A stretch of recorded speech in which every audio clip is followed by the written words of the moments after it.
Shall we begin? Let's begin now.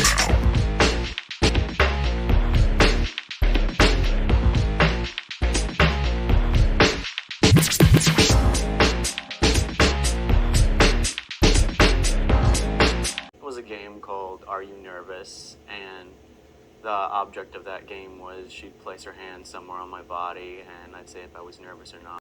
Welcome again to my channel, everyone. This is Trev from Trevessence, and if it is your first time on my channel, I want to say welcome. Thank you so much for coming, and to all my returning travelers, I want to say thank you for your continued support. Today I'm going to bring you a story that happened in Florida a few years ago, and this story might shock you just as much as it shocked me. This is a story of 11-year-old Christian McBride. Here you see him having fun like normal 11-year-olds in his household with Marissa. Now, Marissa is his babysitter. The family hired Marissa to care for the children and did not know that behind closed doors, Maria was engaging in something quite sinister with Christopher. And once I said something quite sinister, I know a lot of ears have gone up, and rightfully so. But the extent of it is what has normal people scratching their heads and wondering, is this for real?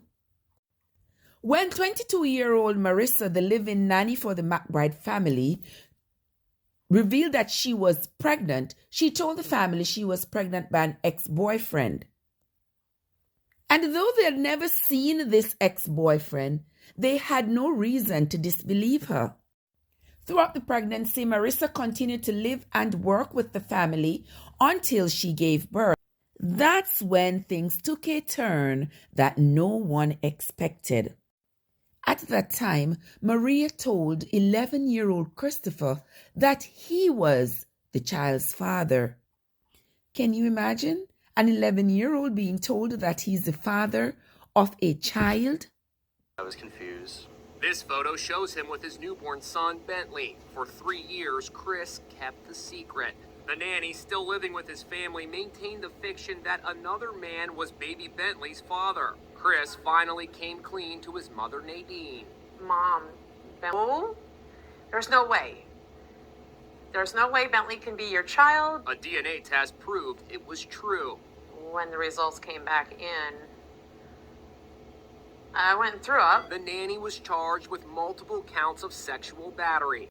This 22-year-old woman had betrayed the family's trust. She had manipulated and molested their 11-year-old son into having sex with her and impregnating her. And this poor child had no choice into how his life was going to be significantly changed by this woman's actions. This 11-year-old child was now forced into an adult role because of the irresponsibility and downright cruelty of an adult woman. Marissa Mary was later arrested and charged with sexual battery and rape of the child. She could not escape the charges because the child was living proof, so eventually she agreed to be registered as a sexual predator. And during that trial, it was also revealed that Marissa had had another child by a 16-year-old. Now, this is what you call someone having a thing for children. She was eventually convicted of the crime, for which she was sentenced to 20 years in prison. And the child is being cared for by his father and his grandmother. This story proves what I keep saying over and over again. We need to watch our daughters. We also need to watch our sons. We cannot trust them with men, and we cannot trust them with women. People's minds seem to be quite warped these days. Everybody's mind is on sex. Everybody's mind is on jumping in the sack.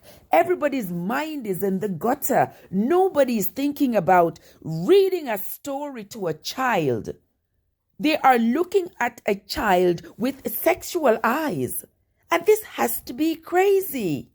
An 11-year-old has not even yet hit puberty. What kind of sexual attraction could a 22-year-old woman have for an 11-year-old? As sick and as twisted as this is, my friends, it is a lesson for all of us. Keep your children close. Watch over your children. Make sure you talk to them. Ask them questions about the people who they are around. Learn to observe for off-the-wall behaviors between children and adults, because you never know what is going on in the background. And sometimes the answer is just a question away.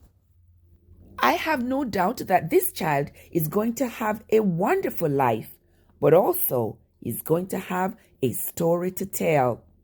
That's going to be it from us for today, guys. Until next time, this is Trev from Trevessence, where your journey matters.